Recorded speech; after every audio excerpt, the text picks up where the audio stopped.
بمبار کړه دلته زم ناست یم، د اظهار ناست ده، د جلال ناست ده، د نور څومره ملګري حیات صاحب د ټولو ویلې دي چې آفرین تکړه شه نوره موله. خو خبره داسې ده چې زیاتې دا کیسه نوره خرابېدونکې ده، دا حالت نورم دغسې یو حالت ته رسېږي چې بیا به موږ نه رښتیا هم فلسطین او غزه به موږ نه جوړ او پاکستان به بېغمه هره ورځ خپل بمبار به کوي او موږ به ورته ګورو. نو مخکې وزیرستاني صاحب هم ډېرې ښې خبرې وکړې. وروره ستا د فدایانو ډله په کومه ورځ په درد خوري؟ ورخوشي که که نه یو څو دانې ورخوشي که چې پته یې ولګي چې موږ هم پوه شو چې رښتیا تاسو فدایان لرئ او هغه لیستونه او هغه نومونه او هغه کسان به چې د میډیا مخې ته کول اوس یې وخت دی که نه؟ نو دا به کله راځي دا وخت؟ په هر حال ملګري ډېر دي، دوی به هم غږېږي. دښته زیاتې نور ولا موږ نه هم بیخي حیران یو چې دا څه روان دي. ډېره مننه وصال صاحب. ډاکټر صاحب مسکا سلام، ستړي مه شئ، وخت په خیر. مهرباني وکړئ ستاسو خبرې اورو، ستاسو اظهارات اورو. سلامونه، خوشحال ور تاسو ته او په لاس کې ټولو ګډونوالو ته. ګورئ نن زما زړه دومره درد کوي، نن زما زړه دومره جګرخونه دی. تاسو دا روژه وګورئ چې هغه میاشت کې چې ټول د نړۍ مسلمانان پکې ارام وي، موږ د یو خبیث ملک د لاسه نارام یو. ولې نارام یو؟ چې زما مشر د هغه غلام ده، زما مشر د هغې په اشارو رقصېږي. نوره غلامي تاسو څه ته وایئ؟ ګورئ د دوی د وصال صاحب د خبرو په تایید دوی کې یو پټاقې ورواړتوله، ما د طالب د لابیګرې ټاپه په ځان ومنله، تا ومنله، دلته زرهاو نور ومنله. موږ دوی تشویق کړو چې شاید دوی لارې ته راشي، مګر نه دا څه شی کوي؟ زما کابل بمباردېږي. ښه ته بالمثله ځواب نشي ویلی. زه دې کې در سره موافق یم، ځکه نه لرې امکانات نه لرې چې لرل دی هغه دې امتالا او ترغا کړل. ته ولې د ولس د بیان د ازادۍ مخه ولې نیسې؟ خوشحال وره د خدای دپاره یو څو دقیقې مخکې په یو لایف کې زه وم، هلته یو څوک وایي چې د معتادینو شفاخانه یې بمبارد کړې ده، تلفات دي. وایي نه که دا موضوع یاده نه کړي نو ښه به وي. زه ورته د لاندې نه لګیم چې ولې یاده نه کړي؟ نړیوال باید له دې نه خبر شي چې په ما څه ظلم روان دی. که ته یې نشي کولی، حداقل نړیوال باید زما غږ واوري، کوم ظلم چې زما په ولس کېږي. معتاد په دې جنګ کې څه ملامت و چې تا هغه وویشت، هغه ووژل شو، او تی بیا خوله باندې د ولس لاس کړي چې نه دا موضوع دلته مه یادوه. ولې نه باید زه یاده کړم؟ ولې زه باید یاده نه کړم؟ ته چې د فلسطین په خاطر مظاهره کوې، هغه هېڅ ده. زما مسلمان نه دی، زما وینه بې ارزښته ده. ته چې راځې د اختر فتوا ورکوي، که بل د هېڅ نشي کولی. تا حتی د شهداو فامیلونو ته تسلیت نه دی وړاندې کړی. ته څه رقم مشر یې؟ ته څه رقم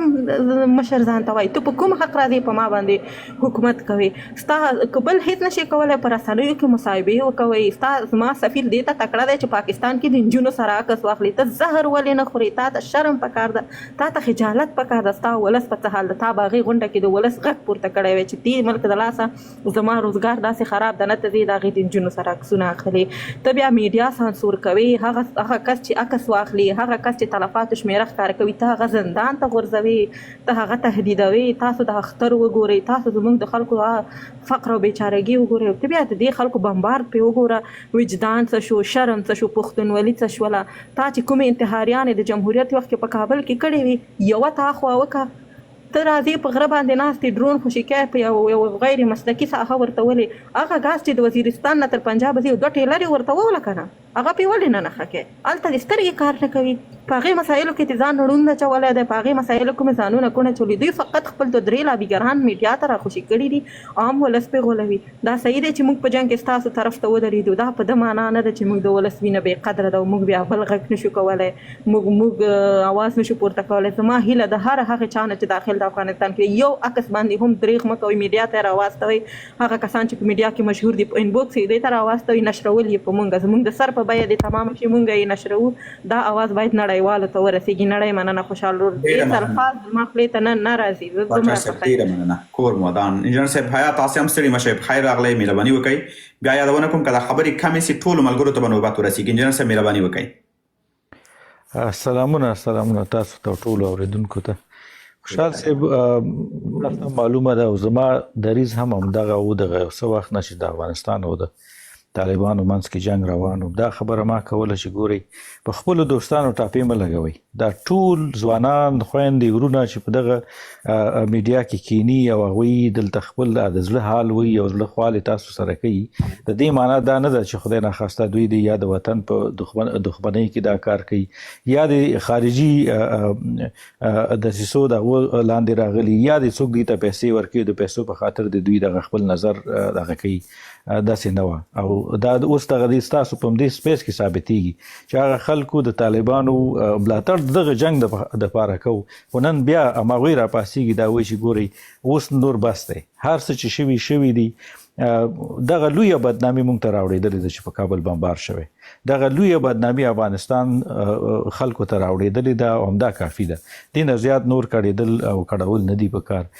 ملا هیبت الله حد اقل دومره خو دې کولی شول چې دا دومره شهیدان چې دغه افغانستان کې په دغه وخت کې د پاکستاني د جیټونو او د میزایلو په دغه شوي دي دا باید یاد کړي وي هغوی ته یې دعا کړې وي یو خبره خو یې کړې وی کم از کم چې په دغه روژه مبارکې میاشت کې دغه بمباریانې شروع شوي دي او تر نن ورځ پورې دویمه دا چې زموږ څه شی کولی شو بغیر د دې نه چې ترې وغواړو چې خوشحال دلته ستاسو اواز دی ننګیال دلته ستاسو اواز دی دغه د دنیا زموږ او ستاسو د جمهوریت روزلي ځوانان دغلته ناست دي ژورنالستان دي ښه په خبره پوهېږي ستاسو خبره ډېره ښه په طریقه باندې دنیا ته وړاندې کولی شي صحیح ده چې تاسو دنیا د ټولو دنیا نه ځانونه غوڅ کړي دي او بیل یو څو کس دی لیکن موږ خو د دغه دنیا پورې تړلي خلک یو دغه څومره چې شهیدان شوي دا باید پټ نشي دا باید ورک نشي دا باید ښکاره شي دغه خپل مظلومیت د دغه ملت مظلومیت باید خلکو ته ښکاره شي وله مولوي صاحب کوم ځای ولي راشه وله که نه کوم ځای ولي غرونه ولې په دې توره شپه کې بدبخته مخلوقه نه ویشتلی شي او نه څه بله بلا کولی شي حد اقل دغه خپل د افغان مظلومو دغه مظلومیت دنیا ته وړاندې که دا خلکو ته د دغه ځوانانو په دغه باندې وړاندې که دوی ته یې ولېږه چې دوی نشر کړي دوی وړاندې کړي چې دغه ظلم دغه وطن سره روان دی ولې روان دی وجه یې څه ده دلیل یې څه شی دی یعنی دا پاکستان چې دا ټول عمر دا چې پاکستان جوړ دی دا ترهګر روزي لګیا دی چې د دنیا په ګوټ کې کوم ځای کې ترهګر ته پیدا کړي هغه د پاکستان روزل شوی ترهګر دی هغه نن راځي زما په وطن کې ترهګر پیدا کوي زما په وطن کې ترهګر هغه وژني که وژني په دغه دومره بمباریانو کې د یو د طالب نوم دا واخلي د ټي ټي پي یا د بل هر یو څوک چې دی ورپسې ګرځي د هغې نوم دی واخلي دلته دې موږ ته ووایي چې دغه ستا په وطن کې ما بمبارد وکړو دغه سړی مې پکې ووژه ته یو نوم ماته نشي اخیستلی او ته زما عام وګړي عام خلک وژني دا خو نه انسانیت دی نه دا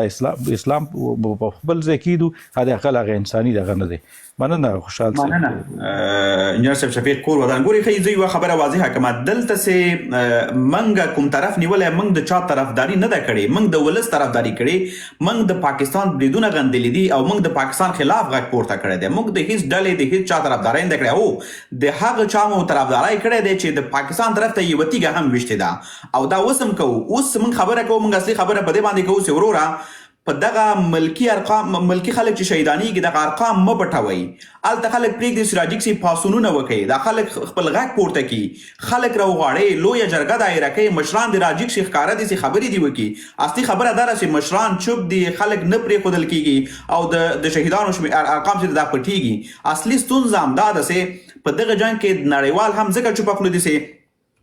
پاکستان هم په نړیوال سټیج باندې دا خبره کوي چې موږ ترهګر هلته ځپو او میډیا یې هم لګېده چې ترهګر ځپو تاسو خو دغه تصویرونه چې دا ملکي خلک شهیدان کړي دي ملکي کورونه یې بمبار کړي دي ملکي تاسیسات یې وران کړي دي دغه تصویرونه دنیا ته وښیي چې دنیا وګوري چې پاکستان دلته نه ټي ټي پي سته نه کوم ترهګر سته نه کوم بل څوک سته دوی فقط د خپلو موخو دپاره یا هم د نورو امرونو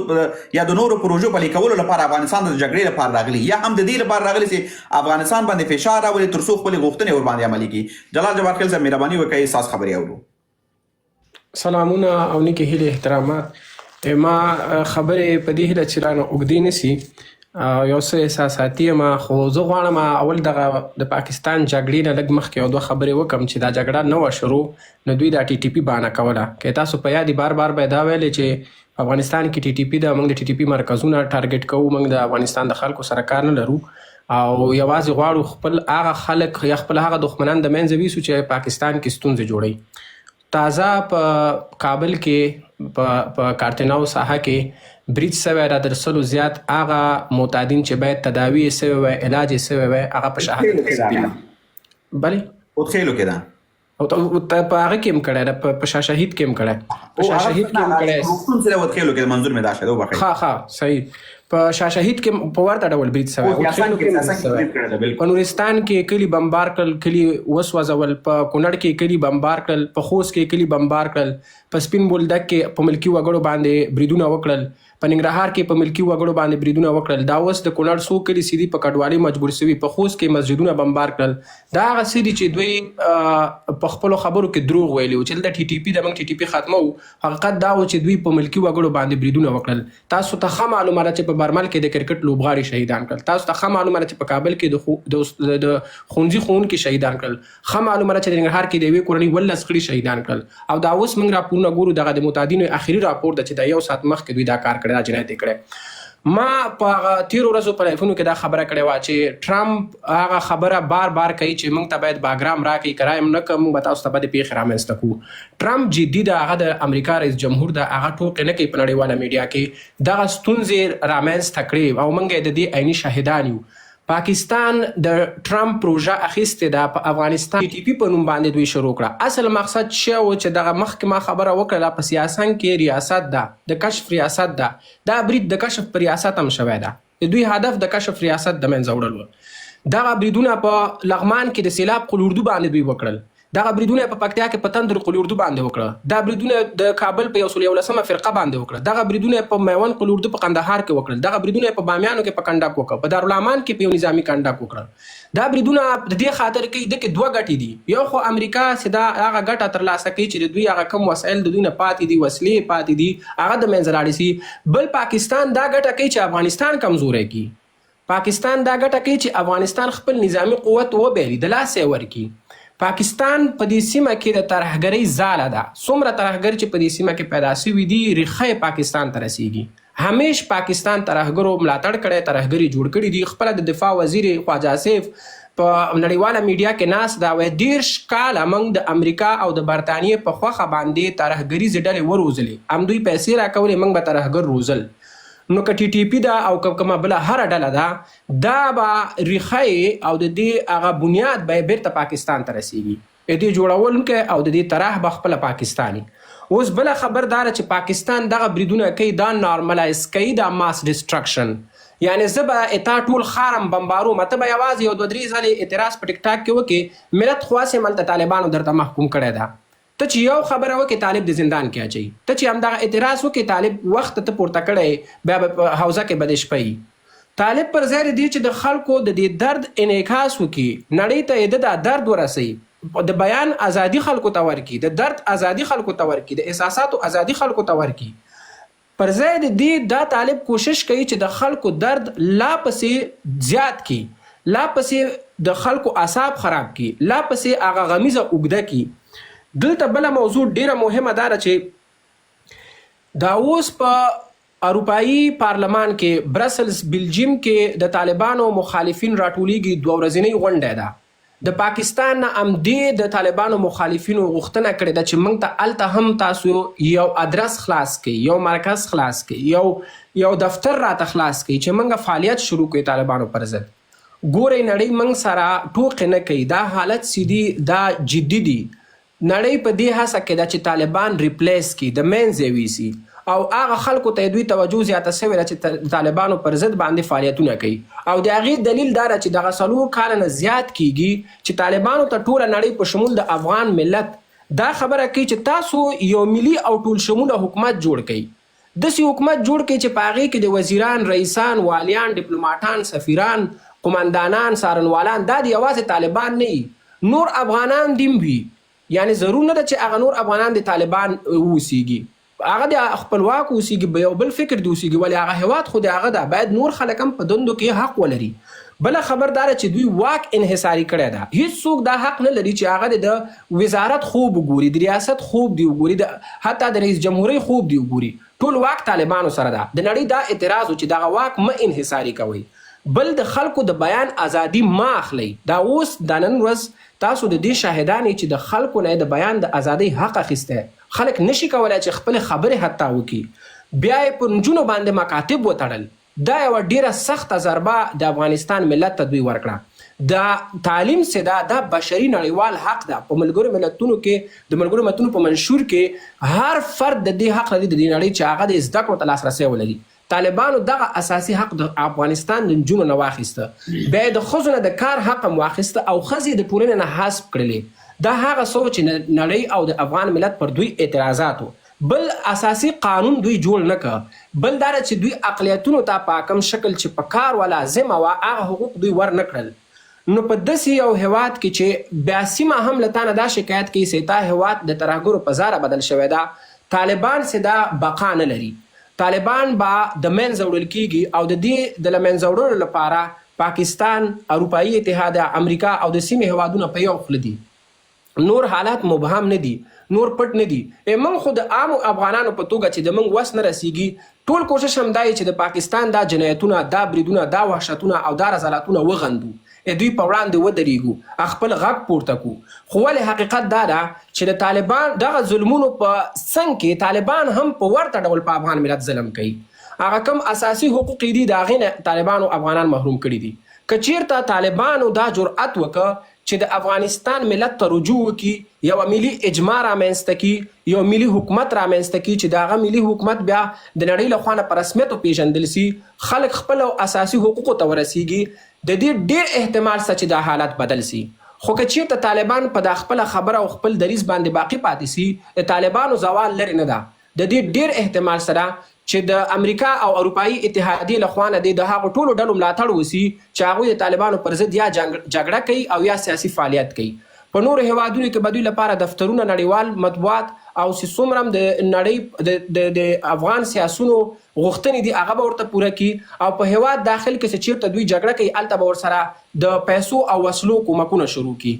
حالت د هیواد په ګټه نه دي، خو د موږ به اعظمي کوشش دا وي که چیرته د موږ غږ طالبان اوري، دا هغه اخري موقع دي چې دوی په لاس کې دي چې بیرته د ملت ته رجوع وکړي، د ملت هغه اساسي حقوقو ته د رجوع وکړي. که چیرته دوی په اساسي حقوقو ملت ته رجوع ونه کړله، نو د دې 100% احتمال شته چې دوی ریپلیس سي. او پر ځای اخري خبره کوم، ډیره د درد ډکه خبرداره چې پر ځای هغه څوک راوړل کیږي چې هغه مطلق اکثریت د افغانستان د نوم نه منکرین دي، هغوی د افغانستان له ملي اساسي قانون نه منکرین دي، هغوی د افغانستان په فرهنګونو ملنډې وهي، د افغانستان په تاریخي مشاهرو ملنډې وهي، هغوی جنگي جنایتکاران دي. نو پکار دا چې موږ د دواړو خواو نه دغه خپل ملت وژغورو، د خپل هیواد وژغورو، ملت ته رجوع وکړو، اساسي حقوقو ته رجوع وکړو، او دا ملت نور د پاکستان، امریکا، ایران، ترکیې، برطانیې د دوی د سیالۍ مرکز نه کړو. افغانستان باید د ما او د تاسو ټولو د سیالۍ مرکز وي چې تر څو داسې سیالي رامنځته کړو چې یو بل په دې کې مات کړو چې تا نه ما ډېر خدمت وکړه، ته ما ته دا پیغور راکړې چې تا نه ما ډېر خدمت وکړه. متاسفانه د موږ ټول بحثونه په دې چې تا ما نه ډېر خیانت کړی که ما ته نه ډېر خیانت کړی. ډېره مننه جبار خیل صاحب، کور دې ودان خوشحاله